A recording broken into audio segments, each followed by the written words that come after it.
Hi there, my name is Dr. Jennifer Sweeton and I'm a licensed clinical psychologist here in the Kansas City area. I wanted to start a sort of video series about a topic that I'm really interested in and have been for a long time, and one that I speak a lot about, which is neuroscience-based approaches to psychotherapy or brain-based therapy. So about once or twice a month, I'm usually on the road giving full-day workshops, generally speaking on this topic, talking to therapists about how the brain can change with different types of interventions, looking at what we want to target in the brain, what we want to change, and then how we can do it using different interventions. So really how to begin conceptualizing our clients a little bit differently by thinking about what's going on in the brain, where the strengths are, where the deficits are, and how we might help them heal through more targeted interventions and techniques. And then also begin to emphasize how we can actually use this in therapy for clients to be able to change their own brain. Striking to me is what the feeling of trauma is. So how the experience hits you. And what I mean is really more at a physical level rather than just a mental level. So we think about like therapy as being talk therapy or working with thoughts. And even in my graduate program, it emphasized the cognitive work. But what was really striking to me about the experience of trauma is that it's very physical. And I remember it feeling as though it took over my entire body. It's something that's hard to really put into words. And as we hear so often, trauma is unspeakable. And that's exactly the way I experienced it. But really excruciating physical symptoms, but not in the same way as a broken bone. And I think those symptoms themselves, that physical experience of trauma, in a strange way becomes its own trauma, like its own traumatic event, just having those physical sensations or knowing that that's possible. And so when I moved into clinical psychology, I was very motivated to try to help people who I know had experienced trauma, in part because of those physical sensations, which has really guided my approach to treatment, which is cognitive, but with a big emphasis on somatic approaches and memory reconsolidation approaches such as like EMDR, but looking at the body memory in addition to like the narrative of what happened, if that makes sense. One of the things that I talk a lot about when I give workshops and seminars or webinars is stress and the effect that stress has on the body and also the brain. So this is something that's oftentimes overlooked, or we think we know a little bit about how stress impacts us, but it's really a lot more extensive than most people know. Yes. So when we talk about the stress response, what we're really talking about is this mind-body connection. And I know that kind of sounds like a cliche. We hear a lot about that in the news, or we think of it like maybe something that would be mentioned in a yoga class, or therapists talk about this a lot. But to a lot of people, that's not really clear what that means. But when we talk about stress, we have to talk about this connection between the brain and the body, because the brain and the body are literally physically connected, and it's through this connection that stress gets experienced in both the brain and the body, and it's also through that connection that we can begin to heal ourselves and reduce stress. So a little bit about the stress response. You may remember back in maybe 9th grade or so, you might have learned about the nervous system, like the central nervous system, which is your brain and your spinal cord. And you probably also learned about the peripheral nervous system. So sometimes we might call this the PNS. And what that is your autonomic and somatic nervous systems. So these are the parts of the nervous system that are outside of the brain. So the CNS is mostly the brain, the PNS is mostly in the body. Specifically, the autonomic nervous system is broken down into 2 branches. We don't need to get super detailed memorizing all of this, but it's just kind of good to know. This peripheral nervous system, the autonomic nervous system, can be broken down into the stress response and then also the relaxation response. So the technical names for this are the sympathetic nervous system and the parasympathetic nervous system, but usually I just call it stress and relaxation. So we have these 2 different branches of the autonomic nervous system in the body, and the way that they work most of the time is such that as one increases, the other decreases. It's not always true, but most of the time that's what it is. So put in English, what that really means is that it's really hard to be both stressed and relaxed at the exact same time. And that's good news for us, because it means if we can on purpose put ourselves into that relaxation response in the body, we can not only calm the body, but we can also calm the brain. So let's talk a little more about what's going on in the body with the stress response. So when you go into that stress response, this would be called the sympathetic nervous system. It's that branch of the autonomic nervous system. When that happens, a whole bunch of chemical reactions take place. I think it's about 1,400 biochemical and psychophysiological changes take place in a split second. Things like adrenaline increasing, cortisol increasing. So there's a lot chemically that's going on in the body. But the tricky thing about stress and what can make it so insidious is that you don't really feel these chemical reactions. So when I'm sitting with clients in a therapy session, they're not saying to me, Dr. Sweeton, when I'm talking about my family, I just felt my cortisol triple. Now, nobody picks up on that really, but it is happening. So you have all these chemical reactions, but they're kind of taking place behind the scenes, and it's hard to really feel them as they take place. The good thing, though, is that there are some physical indicators of stress that you can pick up on. And everybody experiences this a little bit differently, but some common symptoms of stress in the body would include maybe like a tightening in the chest. So people, when they panic, they often describe a chest tightening. Faster, slower breathing, increased heart rate. A lot of folks also talk about something gastrointestinally going on, maybe a stomach flip, a stomach drop. All of a sudden you feel like you want to vomit, kind of feel sick to your stomach. Muscle tension. So these are just a few of the physical symptoms. And what's really important for people is to know their own specific stress profile. So how does stress manifest in your body? So for me personally, since I am extremely sensitive to demand pressure or anything that challenges my agency or body autonomy, my nervous system considers that as a real threat.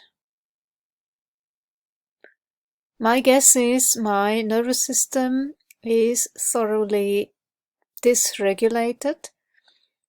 Since I had that burnout in 2007, which was a trauma in itself, must have been, because I used to work in a gift shop just by myself, and that's what actually suits me. I'm rather a loner, and I prefer to work by myself. That's when I have the most energy.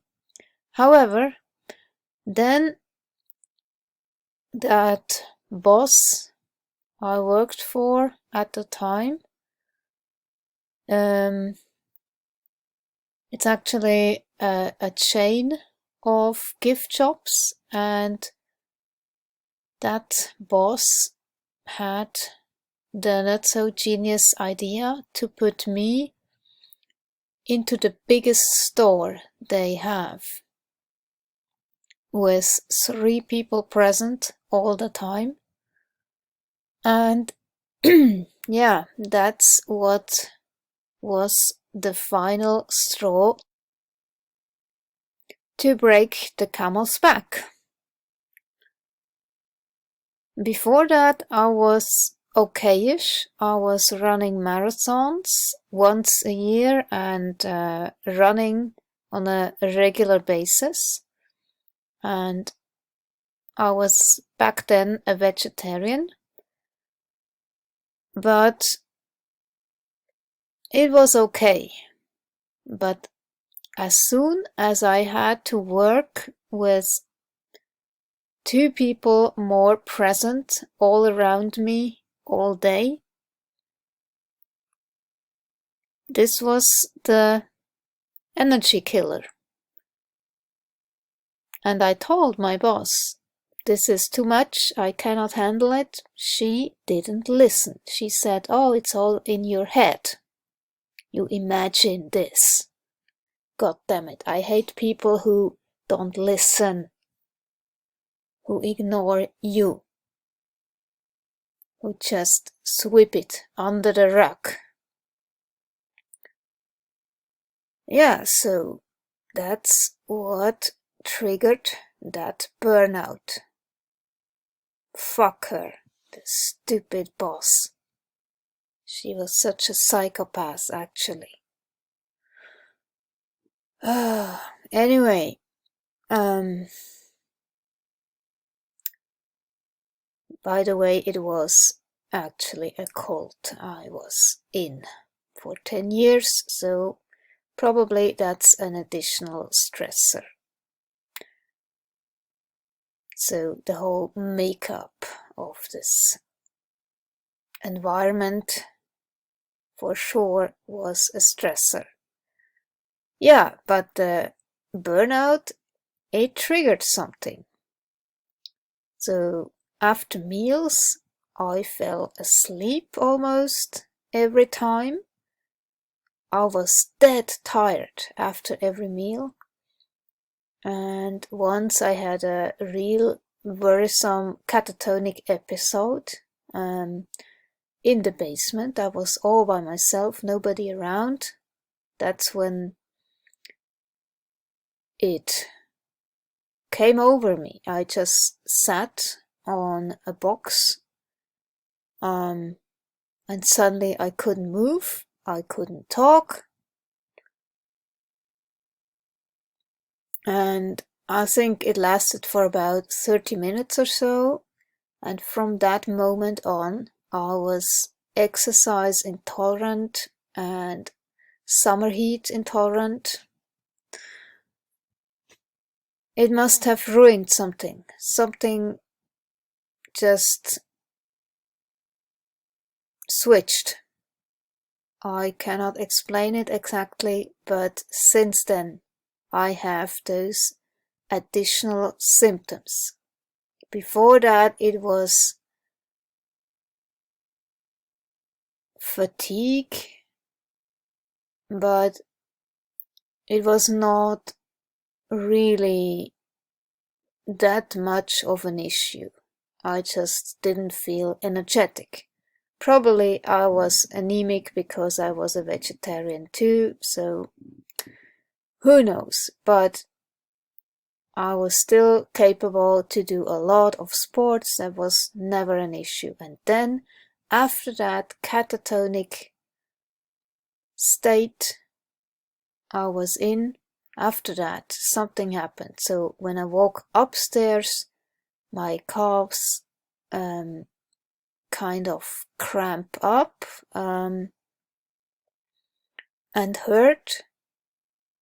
It's such a weird muscular pain, and whenever I do sports, it's that typical reaction many people have with an autoimmune issue.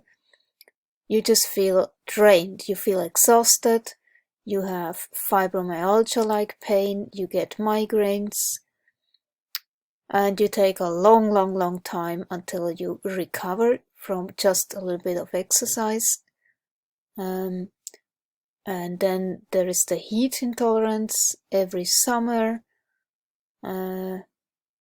This is a stressor, and I feel more tired and I'm not like myself. And exercise does the same thing.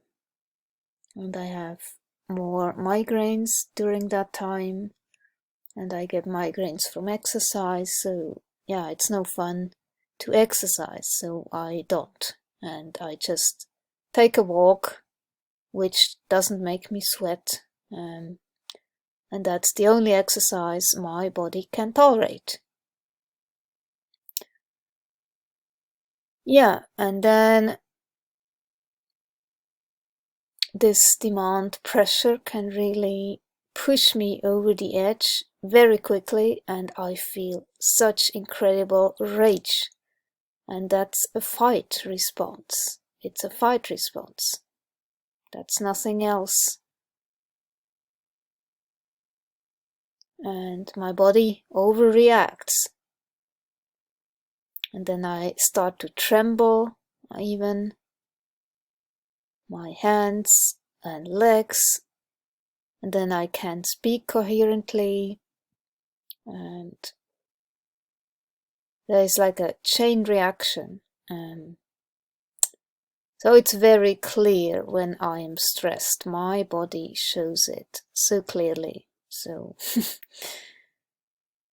even others can actually see it.